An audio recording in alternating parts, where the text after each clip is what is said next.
오늘은 욥기 16장 말씀을 통해서 어긋난 마음들의 노래라는 제목으로 은혜를 나누겠습니다. 우리는 지난 시간 에스더를 묵상하면서 구약 역사를 하나님 관점으로 쭉 훑어보았습니다. 하나님께서는 에덴 동산이라는 하나님 나라의 첫 번째 모형을 만드시고 그곳에 하나님의 대리자로 통치할 아담과 하와를 두셨죠. 그들은 에덴 동산과 동산의 모든 동식물들을 하나님을 대신하여 잘 관리했어야 했지만 뱀에게 속아 하나님을 의심하고 하나님께 불순종하고 하나님과 같이 되려 하다가 결국 심판받고 내쫓기고 말게 되었습니다. 이후 하나님께서는 야곱을 이스라엘로 부르시고 그 12아들로 하나님 나라 이스라엘을 세워가십니다. 하나님께서 초대왕 사울을 부르실 때에 처음 사울은 아름다운 청년이었습니다. 그러나 왕이 된 후에 자신의 왕권 유지에 사로잡혀 그만 아말렉을 진멸하라는 하나님의 명령도 어기고 충신 다윗도 죽이려고 하다 결국 대적 블레셋에 의해서 길보아 산에서 아들들과 비참한 죽음으로 마감하게 됩니다. 둘째 왕 다윗도 비록 사울왕과 같은 길을 걸어가는 치명적인 실수들을 저질렀지만 그럼에도 불구하고 그 중심은 항상 하나님을 경외하며 하나님께 회개하였기 때문에 그의 왕위가 영원히 견고하리라 라고 하는 하나님의 약속을 얻게 되죠. 그 뒤를 이은 아들 솔로몬 왕도 처음엔 하나님께 일천번제를 드리는 겸손한 왕이었지만 지혜와 부귀와 영화를 누리다가 타락하여 이방 여인과 결혼하고 이방 신제를 세우고 맙니다. 결국 그 아들 르호보암 왕 때에 하나님의 나라인 이스라엘은 북왕국 이스라엘과 남왕국 유다로 찢어져 원수가 되었고 하나님의 대리자로서의 사명을 잊어버린 채 혼합주의와 우상 숭배에 젖어버렸던 북왕국 이스라엘은 주전 722년에 아수르에 의해서 멸망당해 버렸고 형제 국가인 북왕국이 멸망당하는 것을 보고도 하나님 앞에 돌이켜 회개하지 않았던 남왕국 유다조차 주전 586년에 바벨론에 의해서 멸망당하고 맙니다. 이후 70년 예레미야 선지자 예언대로 이방왕이었던 바사왕 고레스가 도리어 하나님의 기름 부음을 받은 자 그리스도가 되어 유다인들이 예루살렘으로 귀국하여 성전을 재건하도록 명령합니다.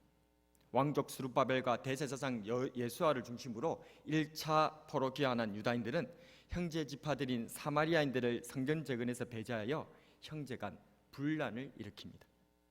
이후 2차 포로 귀환한 학사 에스라는 학계 스가랴 선지자들과 함께 유다인들을 독려하여 성전 재건을 이루고 성전에서 율법을 가르칩니다.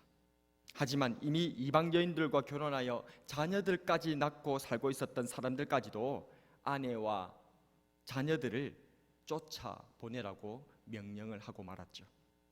3차 포로 귀환한 총독 느헤미야는 무너진 예루살렘의 성벽을 재건하고 유다인들의 신앙과 삶을 보호하였습니다. 그러나 그도 하나님의 계명을 지킨다는 명목하에 이미 결혼한 이방인 아내와 이혼하게 하고 안식일을 지킨다는 명목하에 이방인들을 내쫓아버리고 말았습니다. 하나님의 은혜로 이방왕 고레스를 통해서 예루살렘으로 돌아갈 수 있게 하나님께서는 해주셨으나 그대로 이방 땅 바사에 남아있었던 유다인들은 그럼 어떻게 되었을까요? 지금까지 우리가 본 것은 바사에서 돌아왔던 유다인들의 삶의 모습을 본 것이고 그것이 유다 구약 역사의 마지막의 그런 부분이고요. 그리고 바사에서 예루살렘으로 하나님께서 고레스 왕을 통해서 돌아가라고 명령했는데도 불구하고 예루살렘에 안 돌아가고 바사에 그대로 남아있었던 유다인들의 삶의 모습을 고발하고 있는 것이 에스더입니다. 그래서 에스더서는 하나님께서 예루살렘으로 돌아가라고 했는데도 계속 그곳에 남아있는 것입니다. 무슨 이유인지는 짐작을 충분히 가능하겠지요. 그들은 하나님의 이름도 부르지 않은 채 철저히 바사 속에 묻혀 지내려 하였습니다. 그래서 에스더서에는 하나님의 이름이 한 번도 안 나옵니다.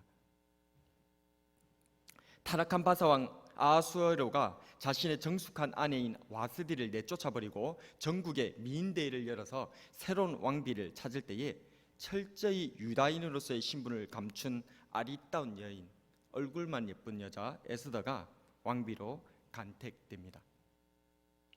부모처럼 양육했던 모르드게가 대적 하만과 충돌하면서 더 이상 유다인인 것을 감출 수가 없게 되었고, 결국은 이 유명한 죽으면 죽으리다 그 말을 고백한 이후로 대적 하만을 죽일 계략을 짜게 됩니다.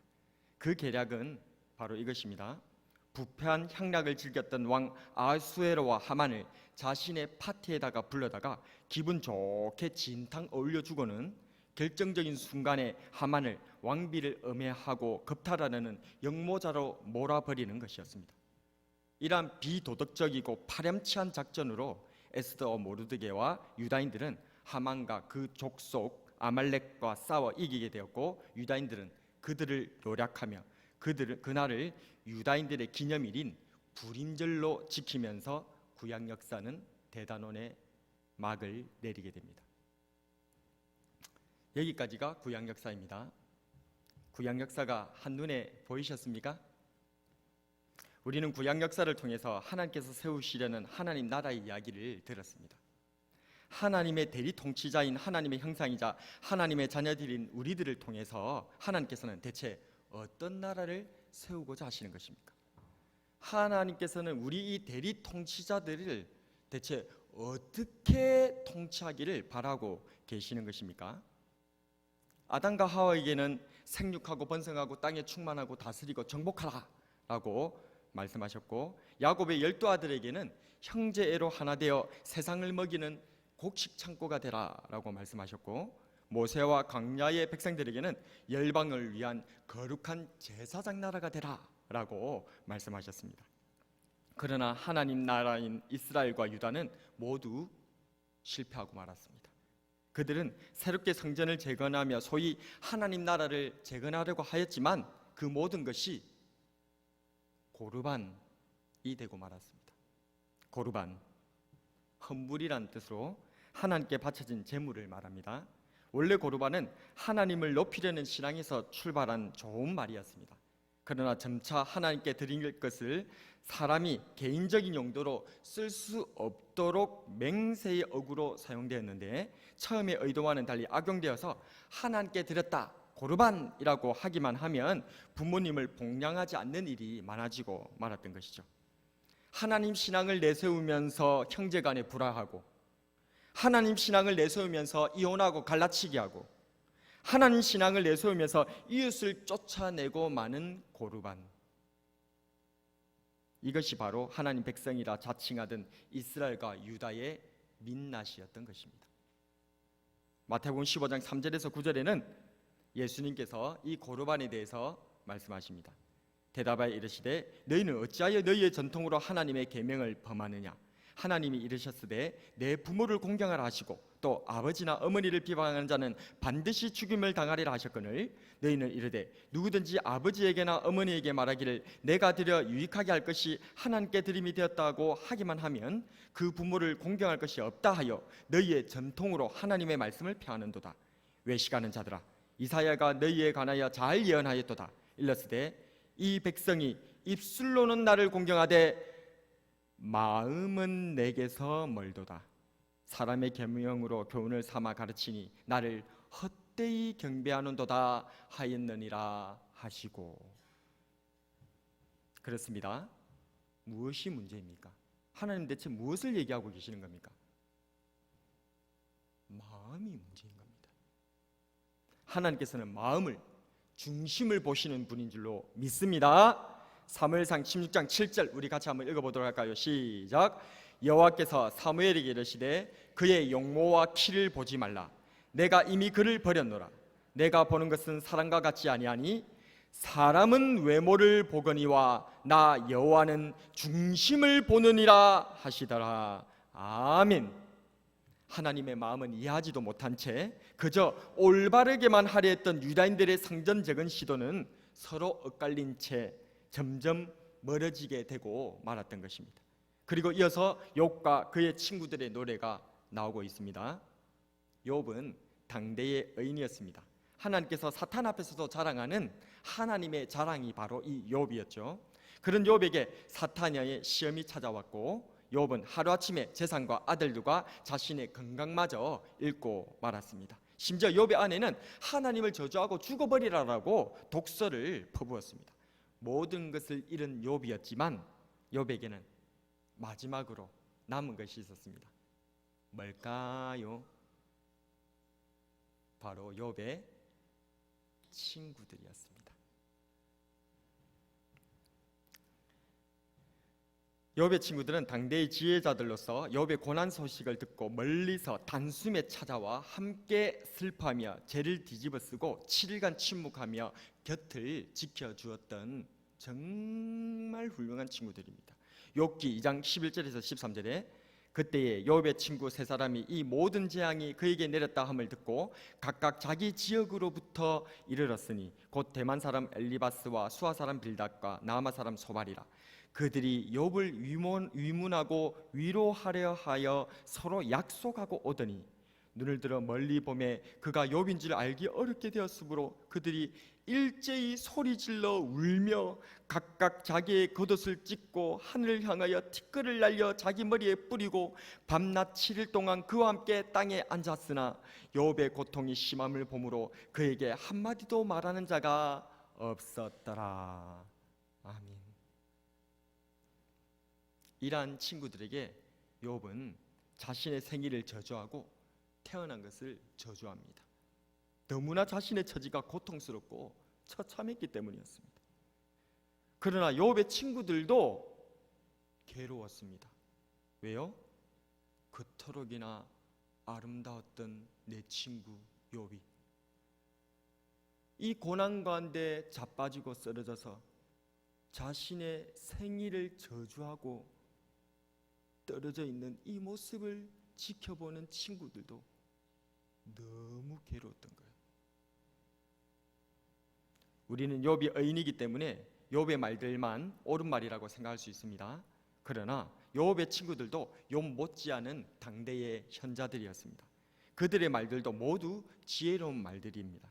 그런데도 욥과 욥의 친구들은 서로 지루할 만큼 설전을 오고 가며 서로 가슴에 비수를 냅다 꽂고 있는 것이 욥기의 내용입니다. 욥은 억울했습니다. 자신이 당하는 이 고난이 도무지 이해되지 않았습니다. 친구들은 수문제가 있어 회개하라고 충고하였지만 욥은 납득할 수 없었습니다. 이런 욥에게 있어 그의 친구들은 그저 재난을 주는 위로자들일 뿐이었습니다. 오늘 본문 2절 말씀 같이 한번 읽어볼까요? 2절입니다. 시작.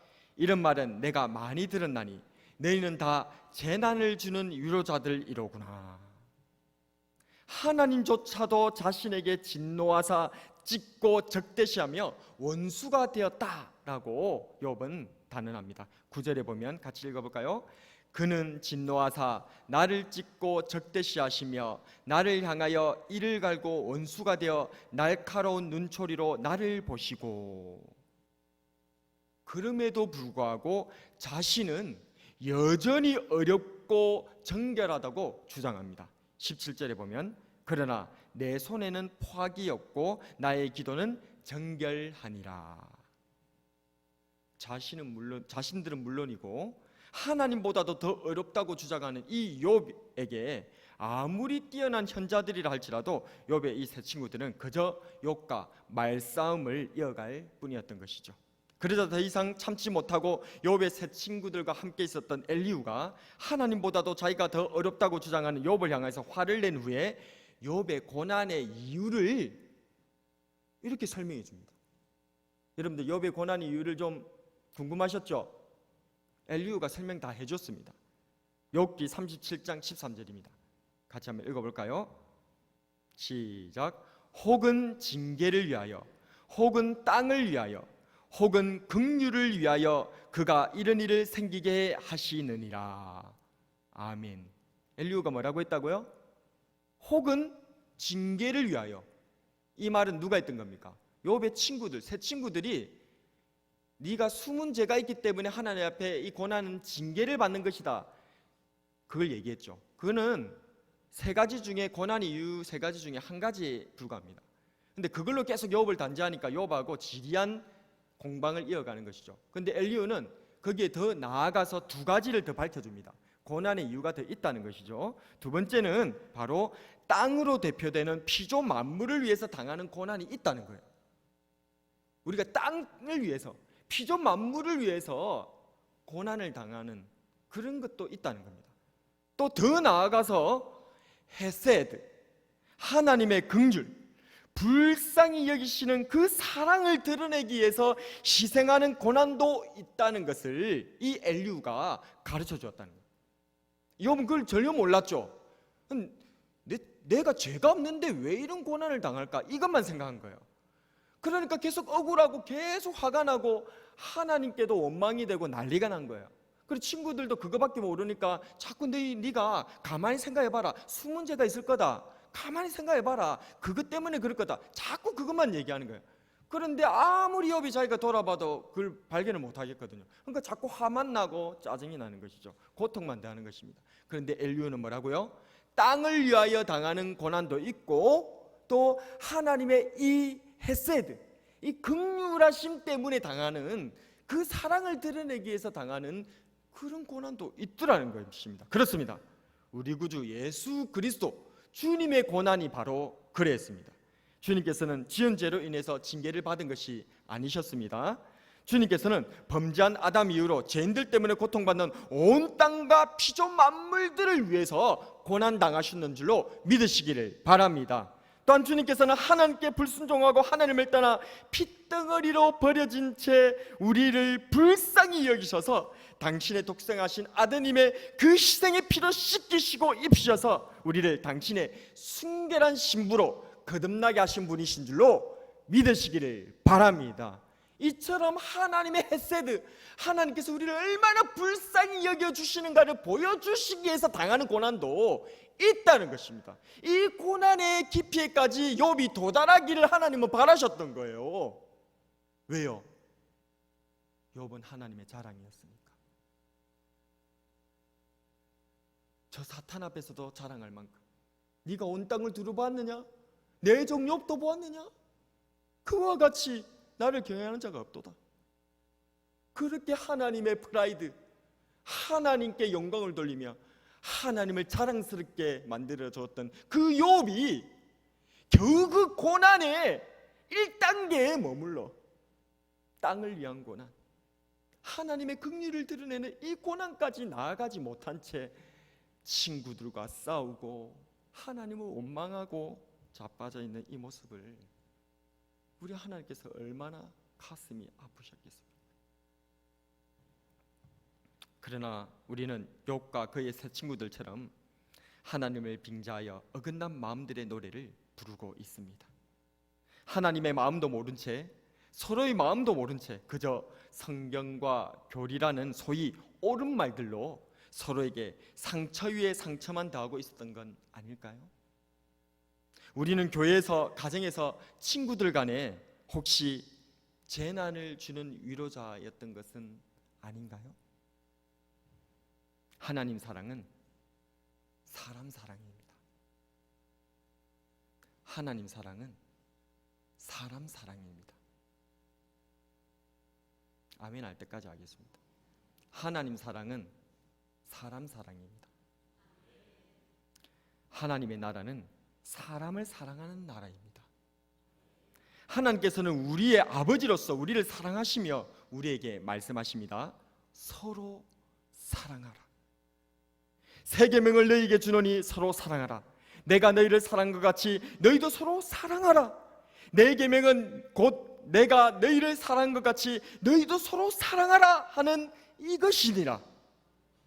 하나님께서는 아버지로서 우리를 사랑하시고 우리는 형제들로서 서로 사랑하는 것입니다.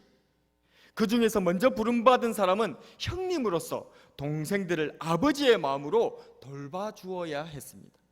그것이 제사장이었고 그것이 제사장 나라로 부름을 받은 하나님 나라 이스라엘의 본질이었던 것입니다. 하나님께서는 이스라엘에게, 하나님 나라에게 그것을 기대했던 것입니다. 그렇습니다. 하나님 나라의 정체는 바로 형제애였던 것입니다.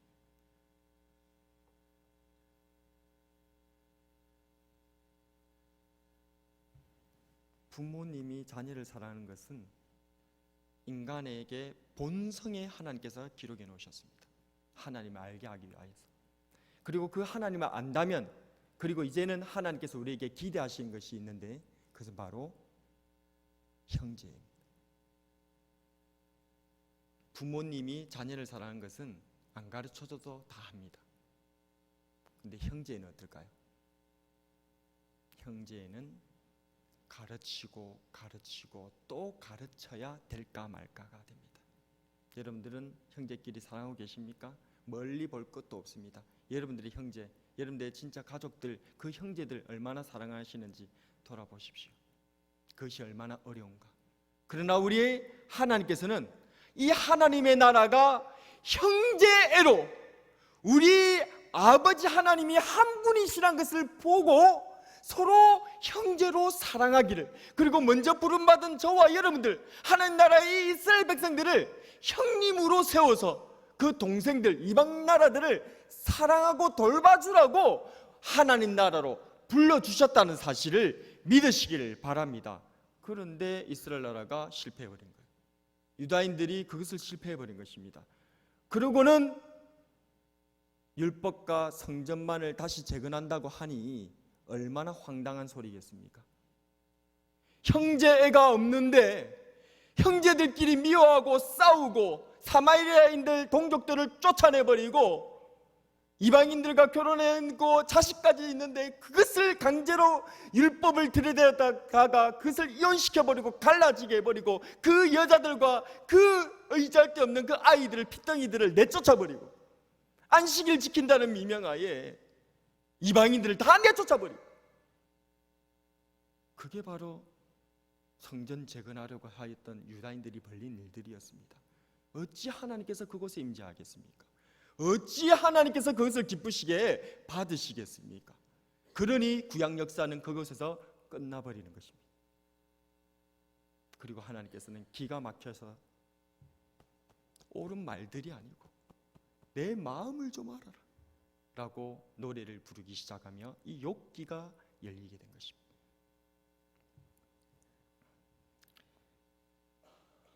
요한일서 4장 10절에서 21절에 사랑은 여기 있으니 우리가 하나님을 사랑한 것이 아니요 하나님이 우리를 사랑하사 우리 죄를 속하기 위하여 화목제물로 그 아들을 보내셨습니다. 사랑하는 자들아, 하나님이 이같이 우리를 사랑하셨은즉 우리도 서로 사랑한 것이 마땅하도다. 누구든지 하나님을 사랑하노라 하고 그 형제를 미워하면 이는 거짓말하는 자니 보는 바 그 형제를 사랑하지 않는 자는 보지 못하는 바 하나님을 사랑할 수 없느니라. 우리가 이 계명을 주께 받았나니 하나님을 사랑하는 자는 또한 그 형제를 사랑할지니라. 아멘. 아니 목사님, 그래 형제 사랑, 그럼 누가 형제입니까? 라고 저한테 또 질문할 수가 있겠습니다. 예수님께서는 이미 다 말씀하셨습니다. 이웃이 누구인지를 질문하는 서기관에게 여리고에서 강도 만난 자의 얘기를 들려주시며 제사장도 지나쳐버리고 레인도 지나쳐버렸을 때 유대인들이 혐오하는 사마리아인이 그를 돌봐주는 그런 모습을 보면서 너도 이와 같이 하라. 강도 만난 자를 도와주는 그 이웃과 같이, 이 사마리아인 같이 하라 라고 우리 주님께서 말씀하셨습니다. 형제가 누구라고요? 우리가 같은 신앙생활을 하는 사람이 형제라고요? 같은 신앙을 고백해야만 형제라고요? 아니에요. 형제는 우리가 도와줄 수 있는 사람이 형제입니다. 하나님의 사랑 때문에 내가 도와줄 수 있는 그 사람이 형제입니다. 나의 도움을 바라고, 나의 사랑이 바라고, 나의 내미는 손을 기다리고 있는 그 사람이 형제인 줄로 믿습니다. 하나님께서는 지금 그 일을 하라고 우리들을 먼저 부르신 거예요. 그리고 이 형제애가 없다면 하나님 나라가 아니다 그 말입니다. 하나님은 가차없이 다시 재건하려는 예루살렘을 무너뜨려 버렸습니다. 돌 하나도 돌 하나 위에 머물지 못하도록 하셨습니다. 하나님 아버지의 마음은 형제를 사랑하는 것입니다. 하지만 욥은 자신의 고난으로 인해 도리어 자신을 위로하러 온 진정한 친구들을 미워하고 말았습니다. 형제가 가려진 채 서로 어긋난 마음만들이 상처를 주고받고 있을 때에 하나님께서는 욥에게 나타나셔서 그의 모진 입을 막아버리셨습니다. 더 이상 아름다운 욥이 입술로 죄를 짓지 못하도록 그의 입을 막아버리시려 찾아오셨던 것입니다. 그리고 온 세상을 지으시고 그것들을 먹이시고 입히시는 우리 하나님을 보는 순간 그 원망과 불평과 이해하지 못하는 여러 가지 상황 속에서 고난 가운데서 그렇게 부르짖고 있었던, 좌절하고 있었던 그 욥이 드디어 하나님을 보고 자신의 자리로 겸손하게 찾아 들어가게 됩니다. 욥기 42장 5절에서 6절에 같이 한번 읽어보겠습니다. 내가 주께 대하여 귀로 듣기만 하였사오나 이제는 눈으로 주를 배움나이다. 그러므로 내가 스스로 거두어드리고 티끌과 재 가운데에서 회개하나이다. 아멘. 그러자 하나님께서는 욥에게 처음부터 기대하셨던 그 일을 명령하십니다. 그것은 바로 친구들을 위한 제사와 기도였습니다. 이 단순한 형제 사랑 이후에 결코 끝나지 않을 것만 같았던, 너무나도 답답했던 욥의 고난이 순식간에 끝이 나버리고 도리어 하나님으로부터 놀라운 갑절의 복을 받아버립니다. 욥기 42장 10절입니다. 같이 읽겠습니다. 시작. 욥이 그의 친구들을 위하여 기도할 때 여호와께서 욥의 공경을 돌이키시고 여호와께서 욥에게 이전 모든 소유보다 갑절이나 주신지라. 아멘. 말씀을 정리하겠습니다. 올바른 말씀을 전하는 것은 정말 중요합니다. 그러나 마음을 읽어주고 마음에 응답하고 마음으로 공감하는 말이야말로 진정한 생명이 되는 줄로 믿습니다. 잠언 25장 11절 같이 한번 읽어볼까요? 잠언 25장 11절입니다. 같이 읽겠습니다. 시작. 경우에 합당한 말은 아로새긴 은쟁반의 금사관이라. 아멘. 경우에 합당한 말이 정말 마음을 알아주고 읽어주는 그런 말이 생명이 되는 줄로 믿습니다. 포로에서 돌아온 하나님의 백성들이 다시금 성전을 재건하는 것은 매우 옳은 일입니다. 그러나 하나님의 마음도 알지 못한 채 그저 무너진 성전만을 재건하는 것이 대체 무슨 의미가 있단 말입니까? 스룹바벨과 예수와 에스라와 느헤미야가 그렇게나 율법과 성전을 재건하려 하였지만 하나님의 장자인 이스라엘에게 형제가 없는데 누구를 위한 율법이며 누구를 위한 성전 재건이란 말입니까? 고난 가운데 답답했던 욥도 하나님의 마음을 알아야 했고, 니느웨 멸망을 바랬던 요나도 하나님 마음을 알아야 했고, 성전을 재건하려던 유다인들도 하나님의 마음을 알아야 했습니다. 하나님을 사랑하는 하나님의 백성일지라도 마음을 몰라줄 때 상처 위에 상처를 더하듯이 이제 아버지 하나님 마음을 이해해드리고 이웃을, 이방을, 심지어 내게 해를 끼친 원수라 할지라도 우리의 모범이 되신 앞서가신 큰형님 우리 구주 예수 그리스도를 바라보시면서 우리도 할 수 있다는 그 용기를 얻고 우리를 사랑해 주신 그 예수님 바라보면서 이 형제의 애를, 하나님께서 우리를 향하신 이 놀라운 기대를 함께 이루어 나가는 저와 여러분이 되길 주님의 이름으로 축복합니다.